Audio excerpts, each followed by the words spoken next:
Bonjour Christelle. Bonjour Tom. Alors, nous sommes arrivés au CITREP numéro 55, nous sommes le 2 septembre 2017. Alors, avant toute chose, il faut avertir les gens qui vont voir cette vidéo que les coupures intempestives ne sont pas dues de notre part en tout cas, que manifestement nous sommes sous attaque informatique. On réussit quand même à pouvoir se parler et se voir, mais voilà. Ça engendre des petits ralentissements, donc que les gens nous pardonnent les micro-coupures de son qui sont dues à des gens qui, semble-t-il, n'ont pas tellement envie que nous puissions faire notre travail correctement. C'est ça. D'empêcher que des informations non manipulées, non propagandistes arrivent aux oreilles des francophones. Ça, c'est, on a une petite idée de qui pourrait être derrière ce genre d'activité. Voilà. Bon. Sinon, passons donc au CITREP en lui-même. La situation reste extrêmement tendue et c'est pas la situation entre les États-Unis, c'est-à-dire entre Washington et Moscou sur le plan diplomatique qui va arranger les choses. Pas vraiment, non. On va même plutôt vers une escalade. Bon, ça rejoint ce qu'on avait dit la semaine dernière avec l'escalade de la rhétorique ukrainienne suite à la visite de James Mattis et de ce défilé de l'OTAN à Kiev. Puisque donc bon, malgré ce nouveau cessez-le-feu, je rappelle académique qui a été mis en place pour permettre que la rentrée qui a eu lieu hier se passe dans de bonnes conditions. Durant la semaine écoulée, l'armée ukrainienne a quand même violé le cessez-le-feu en République populaire de Donetsk à 186 reprises, donc on a quand même une belle chute par rapport à la semaine passée, au cours desquelles 642 projectiles d'un calibre interdit par les accords de Minsk ont été tirés, donc je rappelle artillerie, mortier et chars d'assaut, donc là aussi en baisse par rapport à la semaine dernière, mais bon, on n'est pas tombé à zéro, comme on voit, ça respecte tout relatif, on va dire, du nouveau cessez-le-feu. Durant les dernières 24 heures, 21 violations de plus par l'armée ukrainienne sont venues se rajouter. Ces bombardements ont touché 22 localités de la République, donc on a une baisse par rapport à la semaine dernière, mais enfin ça reste quand même très élevé. Depuis le début de cette trêve académique, un civil a été blessé et 2 soldats ont été tués en République populaire de Donetsk. Ouais, sacrée trêve. Vraiment pas réussi celle-là. Ces bombardements ont aussi endommagé une habitation RPD, donc on a eu quand même une baisse drastique des destructions, ça c'est pas mal. Ouais. Les localités les plus touchées ont été le district de Petrovski à Donetsk, la périphérie de Yassinovataya, ainsi que les localités de Spartak, Yakovlevka, Vassilievka, Krutaya Balka et Jabitchevo, qui est près de l'aéroport de Donetsk. D'accord. Cette nouvelle trêve qui a été instaurée, donc comme on le voit, est très loin d'être respectée par l'armée ukrainienne. Les unités ukrainiennes les plus récalcitrantes à respecter ce nouveau cessez-le-feu sont la 72e brigade mécanisée et la 57e brigade d'infanterie motorisée, auquel il faut rajouter le fameux bataillon néo-nazi Donbass dont on avait parlé lors du précédent CITREP. Ces unités utilisent tout ce qu'elles ont à disposition. Des armes légères jusqu'à l'artillerie lourde, en passant par les chars d'assaut, les mortiers, les lance-grenades et les mitrailleuses lourdes. Open bar. Open bar. Même certains ex-officiels ukrainiens commencent à dire ouvertement que les forces armées ukrainiennes commettent des crimes de guerre dans le Donbass, comme l'ex-chef du bureau d'Interpol en Ukraine et ex-député de la Rada, Kirill Kulikov, qui a fait une déclaration assez fracassante quand même sur le plateau de la chaîne TV ukrainienne 112, chaîne qui appartient à ce cher Kolomoïski, je le rappelle, qui est un oligarque ukrainien. Oui, absolument. D'après lui, en fait, ça tient au fait que Kiev a utilisé son armée contre la population civile sans introduire la loi martiale, sans déclarer ouvertement la guerre. Donc je le cite, ce sont des crimes de guerre, nous n'avons pas déclaré la guerre. Alors pourquoi nos troupes sont-elles utilisées contre la population ? C'est-à-dire que les civils vivent à Donetsk et d'après les standards internationaux et le droit international, nous n'avons pas le droit d'utiliser nos troupes contre des civils. Si la guerre est déclarée, il est clair alors qu'on utilise les gens qu'on appelle l'armée avec des insignes distincts, qui portent des uniformes, portent des armes, etc. Ça c'est une chose. L'autre point, c'est qu'il y a des conventions qui s'appliquent quand on fait appel aux troupes et tout est clair alors. Mais ce que nous avons actuellement est au-delà du compréhensible. Donc il dit clairement, on est dans une zone de non-droit total. C'est un doux euphémisme, hein, quand même. Euphémisme, hein, oui, quand même. Hein. D'ailleurs, si on regarde, l'armée ukrainienne actuellement a de plus en plus recours aux snipers, mais aussi aux silencieux pour les armes légères. Donc on a l'impression qu'ils essayent de cacher quand même ce qu'ils font. Les volontaires ukrainiens qui soutiennent les criminels de guerre des forces armées ukrainiennes leur ont aussi fourni des adaptateurs pour les obus de mortier de 82 mm qui permettent de les installer sur les lance-roquettes de type RPG-7. Donc c'est des choses qu'on avait vues quand j'avais passé 3 jours à Zaïtsevo sur position.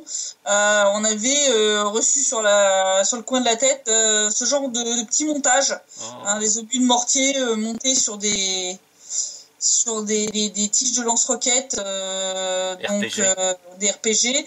Donc ouais. Typiquement les adaptateurs qui permettent de faire ça, ils en ont reçu une livraison, semble-t-il. Donc c'est quand même magnifique. Ça évite donc d'installer des mortiers et donc ça permet de cacher aux observateurs de l'OSCE qu'ils utilisent des armes interdites. Oui. C'est ça le but. Hein. Ils ont aussi reçu des drones capables de transporter des charges de combat. Donc on voit bien que tout ça, le but, c'est de cacher aux observateurs de l'OSCE le fait que l'armée ukrainienne utilise de l'armement interdit, hein, et donc en rendant plus compliqué d'enregistrer les violations du cessez-le-feu par l'armée ukrainienne. Hein. Donc silencieux pour les armes légères. On transforme des lance-roquettes en lance-mortiers. Enfin, ça devient des choses comme ça. Donc, ouais. On voit bien quand même qu'ils savent qu'ils font des choses qu'ils ne devraient pas faire. Hein. Oui. Ah ben c'est parfaitement clair. Hein. Sinon, ils ne le feraient pas, bien sûr. Hein. Voilà. D'après les informations d'ailleurs obtenues par la RPD, le commandement des FAU utilise cette nouvelle trêve académique pour renforcer ses positions et unités dans la zone de l'OAT. Les armes et l'équipement militaire sont actuellement activement redéployés en direction de Starognatovka et Marinka, qui est en face du district de Petrovski, sous le prétexte d'effectuer des rassemblements militaires. Environ 1500 réservistes ont été amenés dans la ville d'Artyomovsk en vue de compléter les unités qui sont présentes dans la zone de l'OAT. Des travaux d'ingénierie ont aussi eu lieu pour créer des passages dans les champs de mines situés dans la zone grise. Donc faut qu'on s'attende à une nouvelle tentative de percer les lignes. Hein, oui. Provocation. Voilà. Les services de reconnaissance ukrainiens ont aussi renforcé leur activité avec l'aide des drones. Hein, donc tout ça contredit bien entendu la rhétorique officielle des autorités de Kiev à l'international disant qu'ils vont résoudre le conflit en suivant les accords de Minsk. Hein. Voilà. D'ailleurs, à force d'utiliser des drones et du fait que notre défense anti-aérienne tire sur ces drones comme on fait du tir au pigeon, on en capture de plus en plus. Et c'est intéressant parce qu'ils commencent à filmer dès leur lancement, c'est-à-dire dès la zone ukrainienne. Oui. Et donc, on récupère des images très intéressantes des positions ukrainiennes qui sont proches de la ligne de front. Ça a été le cas, entre autres, dans le sud, donc en face de Sakhanka, du village de Sakhanka, donc un petit peu au nord de Mariupol. Donc, les photos ont montré la présence de 2 missiles d'un système anti-aérien. Ça a l'air d'être des missiles de Buk, d'après les photos. On affichera la petite photo pour que les gens se rendent compte. Donc les forces armées ukrainiennes ont placé ces 2 missiles près de leur position de Vodianoye, donc face au village de Sakhanka. On ne sait pas trop ce qu'ils veulent faire avec. Ça sent la provocation, ça sent le false flag. Parce que les missiles sont tout seuls, sans la rampe de lancement, donc sans le camion. Il y a juste deux missiles plantés dans l'herbe, quoi. Enfin, allongés dans l'herbe. Ils sont foutus là comme ça. Pas de rampe de lancement, pas de radar. On comprend pas.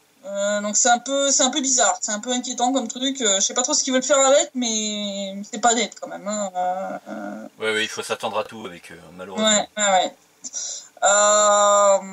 Si on regarde toute la partie, on va dire politique de tout ça.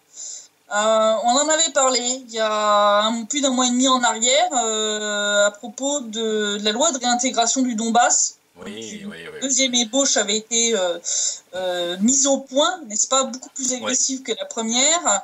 Donc il semble que c'est cette version très agressive qui va être votée par la Rada, donc la version qui déclare ouvertement que la Russie est le pays agresseur et que les territoires actuels des deux républiques populaires sont des territoires occupés. Ce qui permettrait donc de justifier l'usage de la force militaire pour les récupérer, permettant aussi d'instaurer la loi martiale. Donc ça permettrait au passage de finir de faire taire définitivement toute dissidence, voix discordante, voire de liquider en toute légalité ceux qui rêvent de devenir calife à la place du calife, du genre Avakov, Timoshenko, Turchinov, enfin, toute cette petite clique fort sympathique. Oui, avec le bras tendu, dont certains ont le bras tendu avec une belle crampe au bras droit, hein, c'est ça. Voilà. Ouais. Bon, c'est vrai qu'on peut se demander pourquoi est-ce qu'on en vient à une version aussi agressive de cette loi. Bon, personnellement, je pense que ça vient des néoconservateurs américains qui en ont assez du statu quo des accords de Minsk.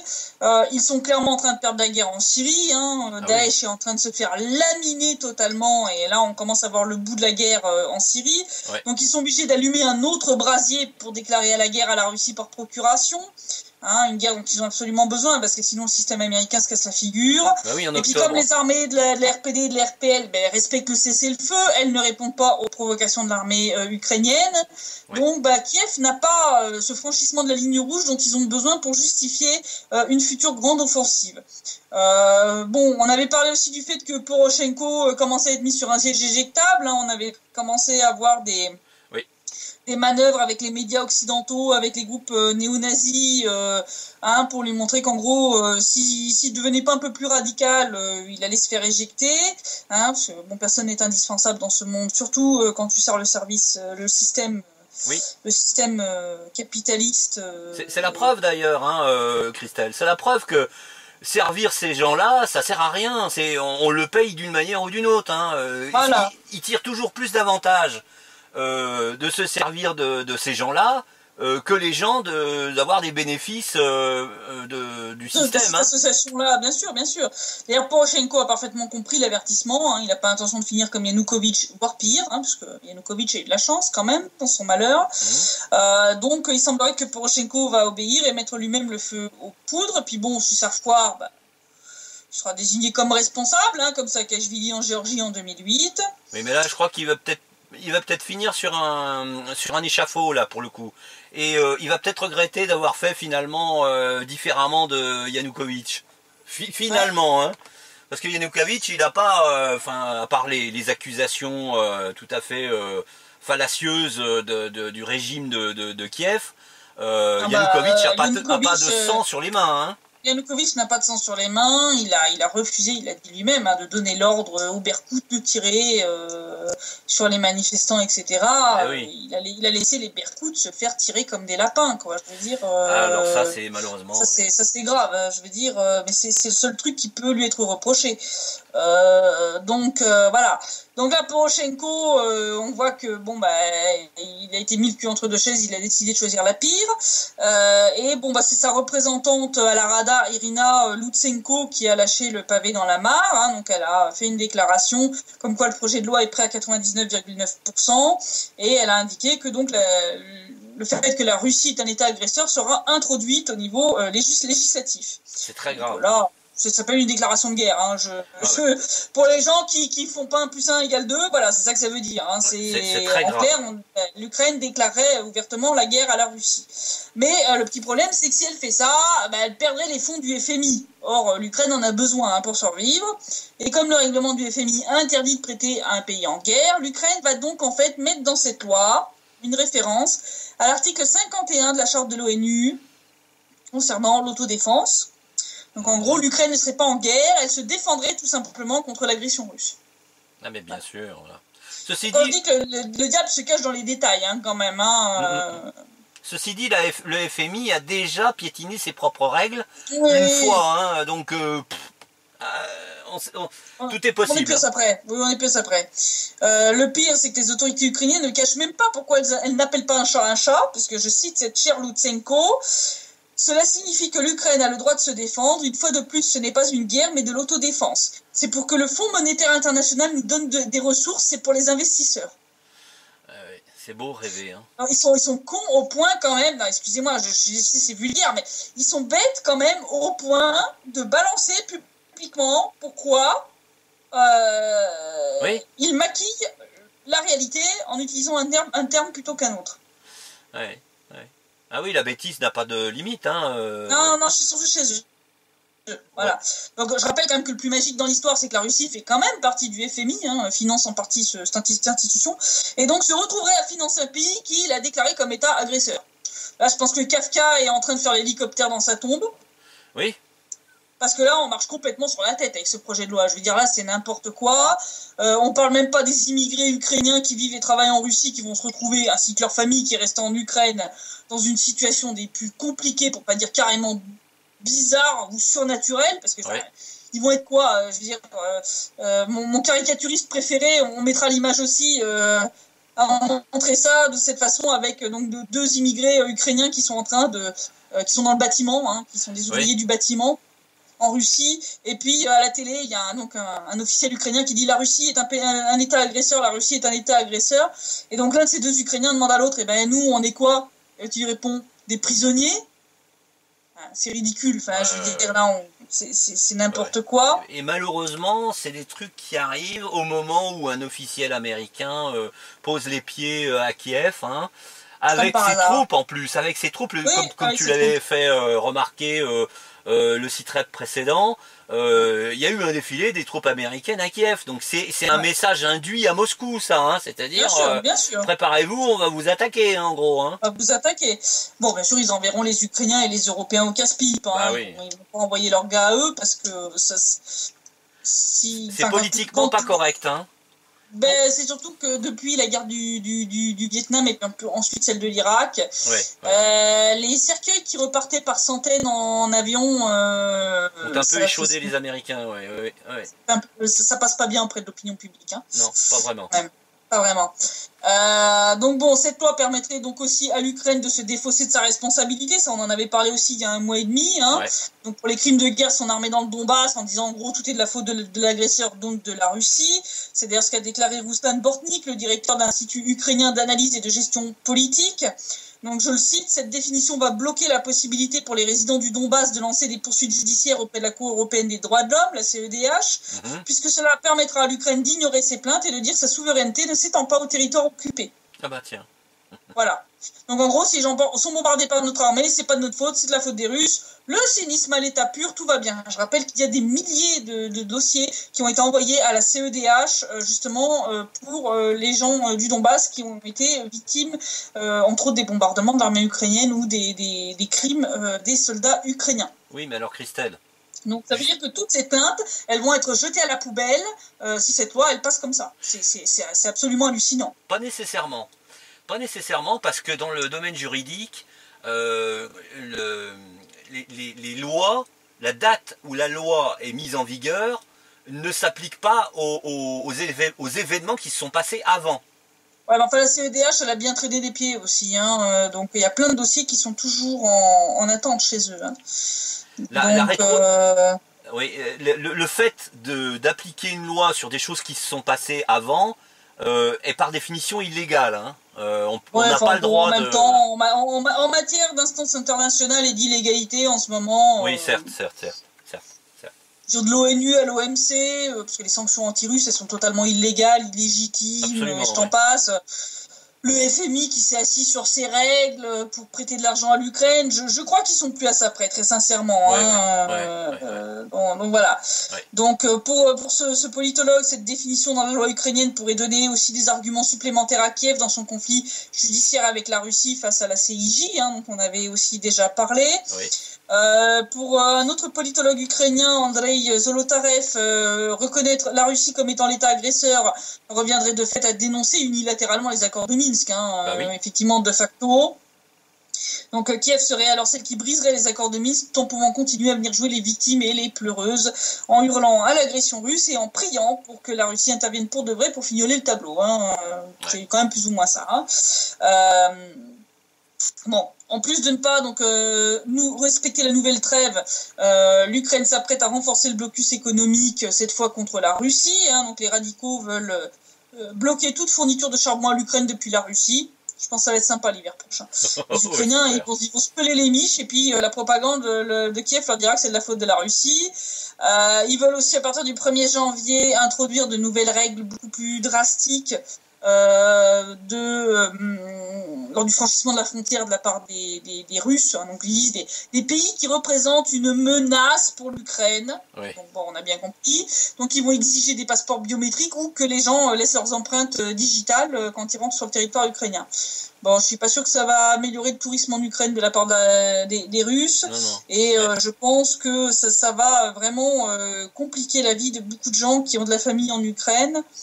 Ouais. C'est vraiment n'importe quoi. La Russie a d'ailleurs déjà prévenu qu'elle ne mettrait pas en place de mesures similaires pour ne pas envenimer la situation.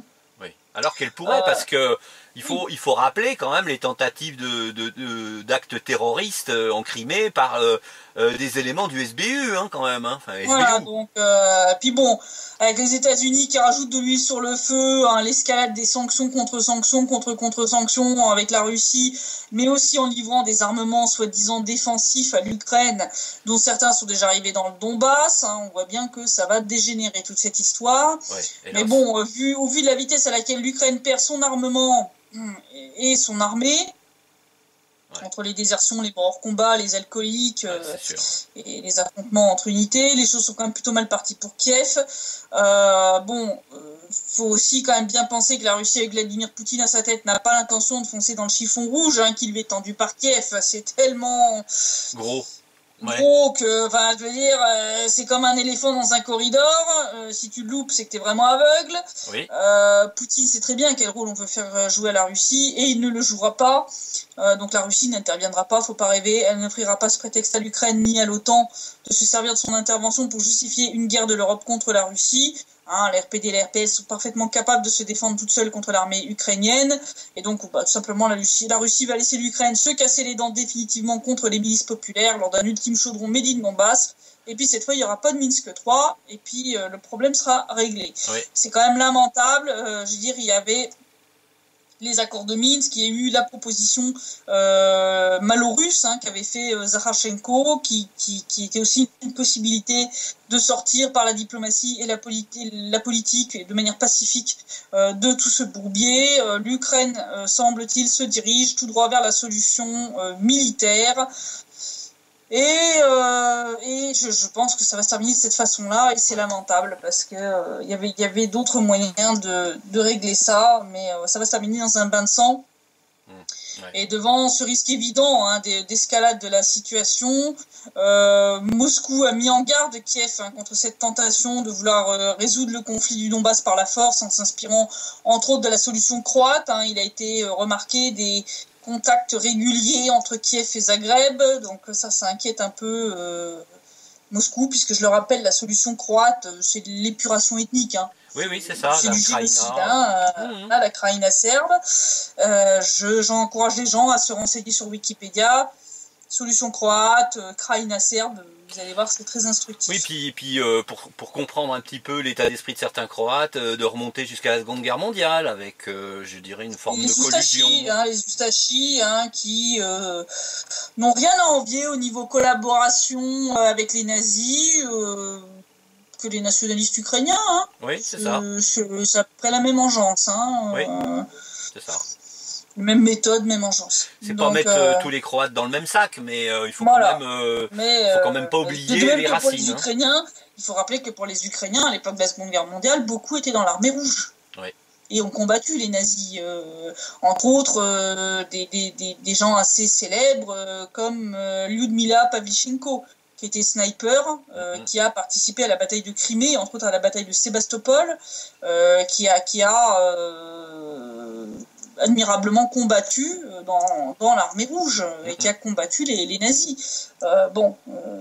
Mais malheureusement, une minorité de collaborateurs a sali, comme en France, on a eu aussi quelques beaux spécimens. Exactement. Donc la Russie a tenu à rappeler que les autorités ukrainiennes ne doivent pas oublier que le règlement du conflit dans le Donbass exclut, d'après les accords de Minsk, normalement tout scénario par la force. Oui. Et ça a pas l'air de prendre ce chemin-là quand même. Donc je cite quand même donc le ministère des Affaires étrangères russe qui a dit qu'il est particulièrement inquiétant que Kiev soit prêt à prendre de tels signaux en ignorant de manière ouverte ses propres obligations clairement définies dans le cadre de l'ensemble de mesures de Minsk. La mention de tous les scénarios de force à l'égard du Donbass est particulièrement préjudiciable et immorale maintenant dans les premiers jours de la trêve dite de la rentrée scolaire, confirmée lors d'une réunion au format Normandie. À cet égard, donc d'ailleurs Moscou, guidé par le désir de développer des relations amicales avec la Croatie, comprendre, éviter d'aller donner des conseils à l'Ukraine sur comment mener une épuration ethnique, parce que sinon vous allez nous avoir sur le dos. C'est comme ça qu'il faut comprendre ça quand même. Hein. Oui. Donc Moscou a appelé Zagreb à utiliser toutes les occasions d'encourager Kiev à appliquer de façon constante et inébranlable les accords de Minsk dans l'intérêt d'un règlement anticipé de la crise ukrainienne par la voie pacifique afin d'assurer une stabilisation de la situation dans le sud-est de l'Ukraine. Donc là, en gros, la Russie est en train de dire gentiment à la Croatie, si vous vous mêlez de cette histoire et que vous encouragez Kiev à tenter une épuration ethnique du Donbass, on va vous tomber sur le coin de la gueule. C'est d'autant plus justifié d'ailleurs, le scénario dont tu nous fais part, que y a un foyer de tension qui est en train de naître du côté du Kosovo. Hein. Dans les Balkans, ça se réactive et c'est plutôt mauvais signe aussi. J'aurai l'occasion de faire une vidéo là-dessus d'ailleurs pour expliquer en détail grâce à quelqu'un que donc nos vidéos spectateurs verront ultérieurement. Voilà. Si on regarde l'évolution des situations en Ukraine, maintenant c'est officiellement la dictature. Hein, je veux dire,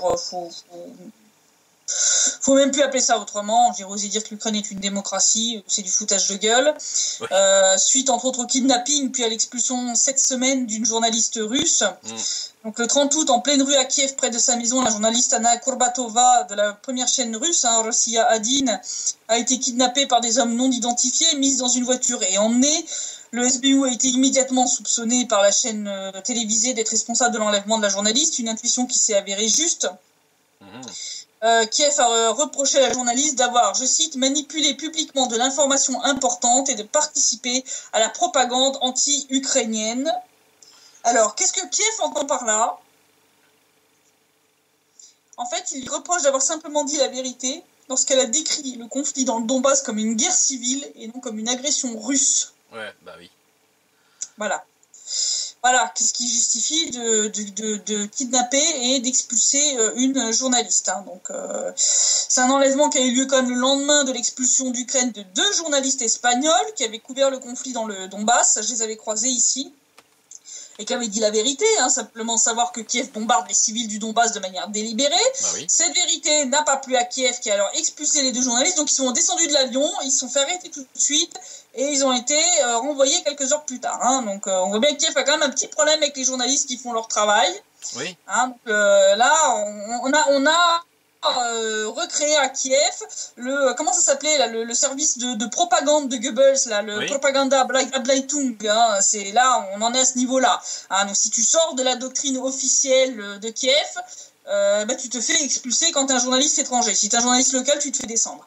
Comme ça commence à être ennuyeux si tu veux parce que Kiev expulse des journalistes russes, bien qu'elle ait été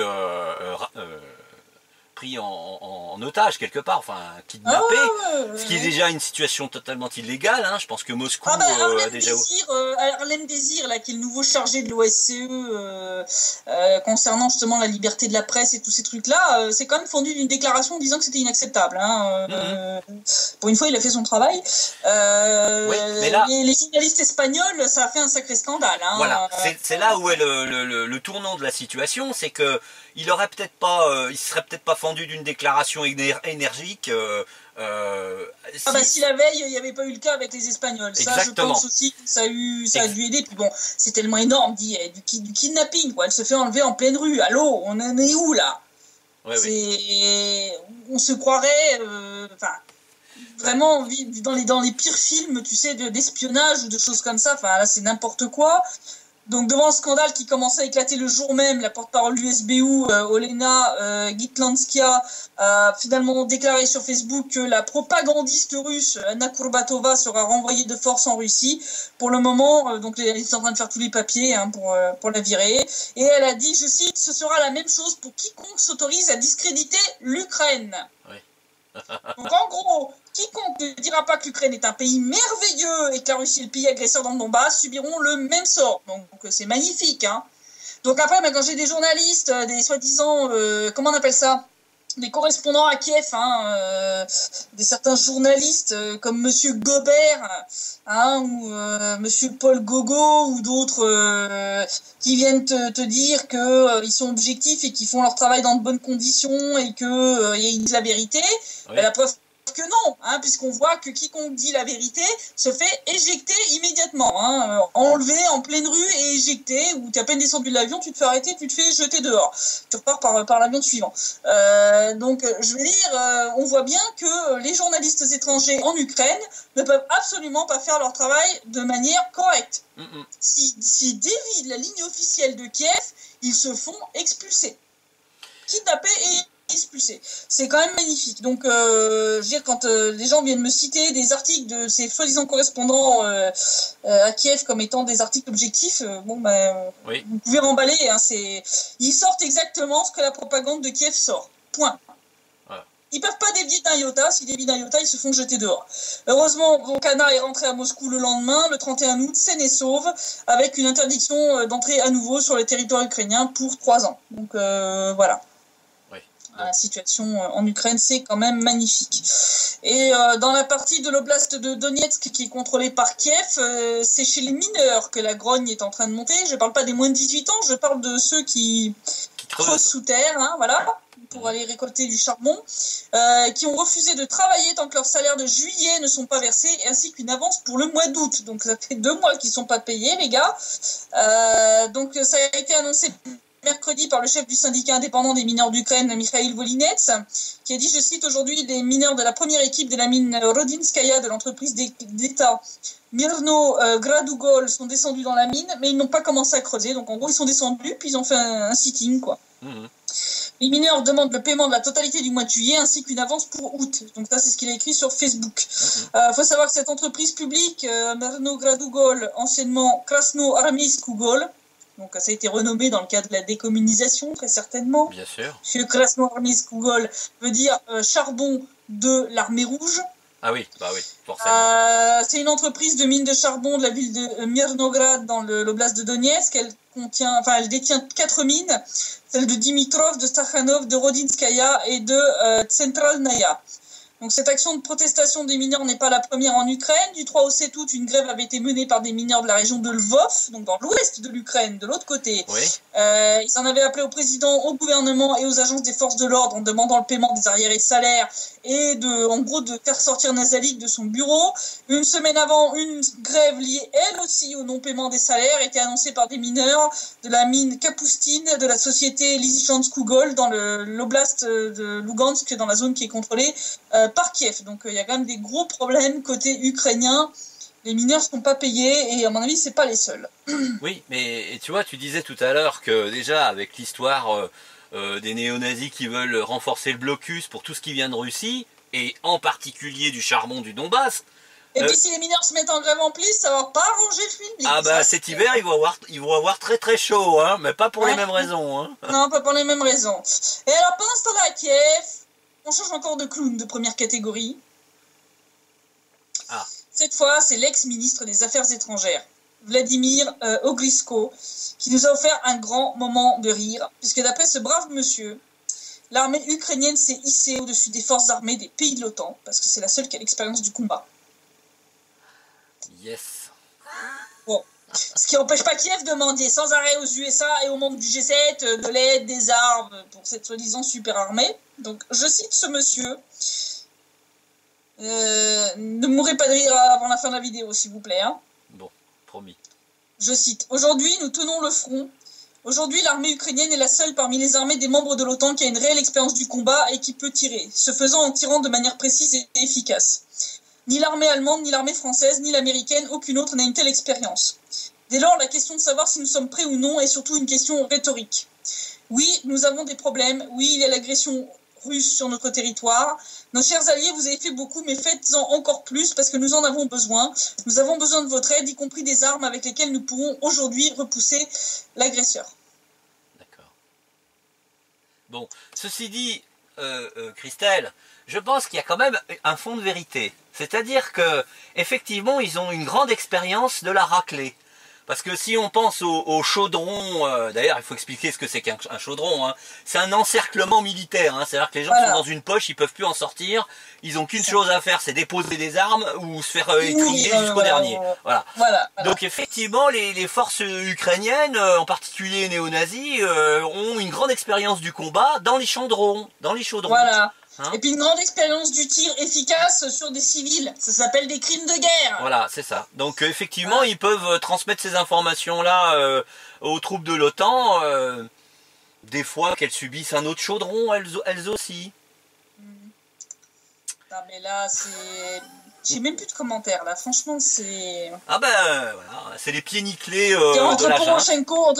Entre Poroshenko qui glose sur l'Ukraine qui serait la meilleure armée d'Europe alors qu'ils sont 30e dans le classement 2017 des armées mondiales. Oui. Bien loin derrière l'armée française, l'armée anglaise, oui. Et puis, etc. Puis tous ces chars d'assaut qui pourrissent dans un champ alors qu'ils voilà, ils auraient pu les utiliser. Bah, tant mieux, hein, dans un sens, hein, voilà, évidemment. Dans un sens, tant mieux. Mais bon, donc ça me fait vraiment rigoler, quoi. Là. Non, mais prétendre qu'ils ont plus d'expérience du combat que l'armée américaine, française ou allemande. Ça, c'est des rhétoriques de consommation intérieure. Hein. Ouais, non, mais là, ça devient tellement débile que bon, je sais bien que plus la couleuvre est grosse, plus elle passe, mais quand même, il y a des limites. Ouais, même pour l'intérieur, ouais. Ouais, même pour l'intérieur, là, quand même. Hein. Donc voilà, donc on voit bien qu'on est dans une rhétorique de guerre, qu'on n'est pas du tout dans l'idée d'appliquer les accords de Minsk. Cette trêve scolaire, donc de la rentrée scolaire, franchement, on n'est même pas descendu au niveau de quelques violations par jour, comme on a pu avoir avec la trêve du pain. Ouais. On est redescendu maximum, je crois, un truc comme 14 violations par jour. Je crois que c'est le minimum qu'on a atteint péniblement. Ouais. C'est pas terrible. C'est vraiment pas terrible. Donc, on est quand même beaucoup ici à considérer que ça va dégénérer, que cette loi de réintégration du Donbass est un très mauvais signal. On voit vraiment que l'Ukraine veut régler tout ça par la force. Oui, concomitamment à la surenchère américaine dans le domaine des bâtiments diplomatiques de la Russie. Hein, Ouais, non, mais là, c'est du délire total, cette histoire, vraiment. On va voir ce que la perquisition annoncée du FBI, du consulat de Russie de San Francisco va donner. Mais manifestement, la Russie n'est pas décidée à se laisser faire. Hein. Donc, non, puis même ça, c'est une violation totale. Je rappelle que les missions diplomatiques sont protégées. C'est un territoire, une ambassade ou un consulat est un territoire, pour une ambassade russe, c'est un territoire russe. Absolument. Le FBI n'a absolument aucune compétence. C'est totalement illégal d'aller perquisitionner dedans. Sans l'autorisation de la Russie. C'est une provocation, oui. Illégal. C'est une violation de la charte de Vienne qui protège les diplomates et les missions diplomatiques. Voilà. Donc, quand je dis que les instances internationales s'assoient totalement sur toutes les règles et toutes les normes du droit international, on y est. Donc ça, c'est mauvais signe. Pour moi, oui, on se dirige vers le conflit, là, clairement. Il y a une escalade au niveau local, il y a une escalade au niveau global. Ouais. Ça va dégénérer. La question, c'est quand et comment. Mais si ça va dégénérer, c'est quand. Voilà. Oui. Donc, situation à surveiller de près. Oui, c'est clair. Entre autres, le vote de cette loi de réintégration, parce que si elle est votée telle quelle, ça équivaut à une déclaration de guerre contre la Russie. Oui. Et du jour où elle sera votée, l'Ukraine déclenchera les hostilités contre le Donbass. Ça, c'est une évidence. On répète d'ailleurs que si quelque chose se produit d'ici samedi prochain, on fera une émission spéciale. au moins pour avertir, si c'est possible, parce que j'imagine bien que en cas d'offensive, ils vont couper les communications, ils vont chercher à isoler informationnellement le Donbass du reste de la planète, hein, pour éviter justement d'avoir des informations alternatives qui informent donc le public, hein, le public européen. C'est clair. Donc voilà. Donc bah écoute, je te dis, j'espère qu'à la semaine prochaine. Et puis j'espère que vraiment ça va pas dégénérer brutalement bientôt et que on arrivera à maintenir le statu quo, en tout cas jusqu'à l'hiver, ce qui permettrait de repousser tout ça jusqu'au printemps. Ça laisserait quelques mois de relative tranquillité. Je dis bien relative. Ouais, j'ai peu de conviction dans ce sens-là par contre. J'ai peu de conviction dans ce sens-là aussi. Voilà. C'est plus un peu plus qu'autre chose. Ouais. Bon, voilà. On comprend bien. Et courage en tout cas, Christelle. Merci énormément de tout le travail que tu nous offres, hein, pour nous tenir au courant de ce qui se passe là-bas. L'épée de Damoclès est suspendue au-dessus de ta tête. Comme celle de l'humanité d'ailleurs, hein, parce que comme tu dis, si ça commence là, ça dégénérera. Ça va dégénérer, ça va totalement dégénérer. On le voit avec la rhétorique actuelle, avec les États-Unis qui versent dans la surenchère vis-à-vis de la Russie. Ça, pour moi, ça va mal se terminer. Donc voilà, comme le dirait plusieurs de mes amis qui font aussi, on va dire, de la réinformation, etc., qui font en tout cas de l'information sur certains sujets. Il est déjà trop tard, préparez-vous. Oui, je vois à qui tu veux faire allusion, effectivement. Voilà. Donc, il est déjà trop tard, préparez-vous. Vraiment, je pense qu'il faut que les gens se préparent à ce que ça dégénère, et je pense que ce sera le continent européen qui risque d'être dévasté et qui sera le théâtre d'une nouvelle guerre Ouest-Est. Donc voilà, j'espère seulement la semaine prochaine. Voilà, seulement samedi prochain. Ouais. Merci Christelle. Bonne soirée. Bonne soirée. Au revoir.